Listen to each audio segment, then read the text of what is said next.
একটি কনসার্ট, লাখো ভক্তের উন্মাদনা, আর তার পেছনে লুকিয়ে থাকা এক বিরাট রাজনৈতিক ও অর্থনৈতিক যুদ্ধ।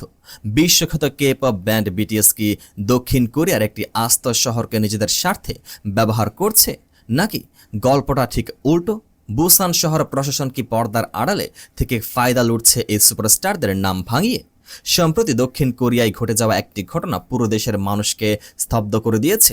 প্রশ্ন উঠেছে, জনগণের ট্যাক্সের টাকায় চলা সরকারি কর্মকর্তারা কি এখন একটি প্রাইভেট কোম্পানির বিনোদন কর্মী? পর্দার পেছনে আসল সত্যটি জানলে আপনিও চমকে উঠবেন।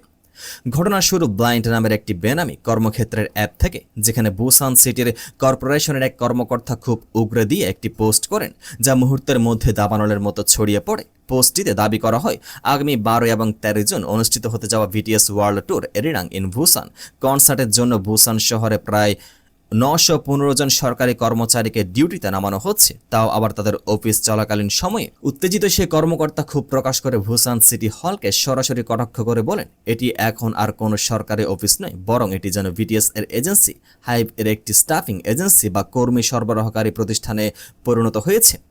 একটু গভীরভাবে বিশ্লেষণ করা যাক, এই ক্ষোভের আসল কারণটা কি? বুসান শহরের সরকারি কর্মকর্তাদের একাংশের মতে এই কনসার্টটি কোনো সরকারি বা দাতব্য অনুষ্ঠান নয়, এটি সম্পূর্ণ একটি বাণিজ্যিক ইভেন্ট, যা থেকে হাইভ কোম্পানি কোটি কোটি টাকা মুনাফা লাভ করবে।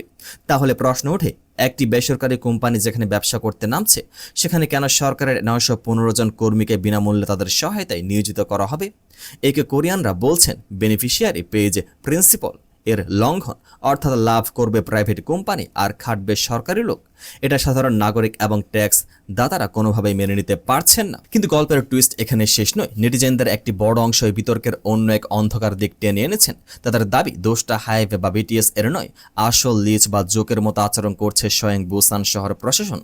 এর আগে সিউল কিংবা গুয়াং শহরে যখন বিটিএস এর কনসার্ট হয়েছিল, তখন কিন্তু কোনো বিতর্ক হয়নি। তাহলে বুসানে কেন এই হাঙ্গামা?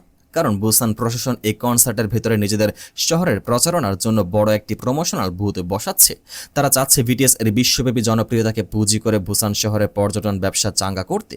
সোজা বাংলায়, বুসান সরকার নিজের ফায়দা লোটার জন্য এই কনসার্টের আয়োজনকে আরও বড় করেছে, আর সে কারণে এত বিশাল সংখ্যক সরকারি কর্মচারীকে সেখানে ডিউটি দিতে হচ্ছে। নেট দুনিয়ায় অনেকে বলছেন, আর্টিস্টদের কাঁধে চড়ে নিজেদের আখের গোছানো এই নোংরা রাজনীতি বন্ধ হওয়া দরকার।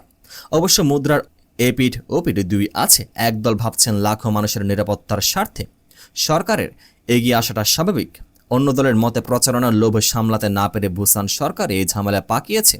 এখন পর্যন্ত হাইভ বা বুসান প্রশাসনের তরফ থেকে কোনো আনুষ্ঠানিক বিবৃতি আসেনি, তবে এই ঘটনা বিশ্বজুড়ে একটি বড় বিতর্ক উস্কে দিল।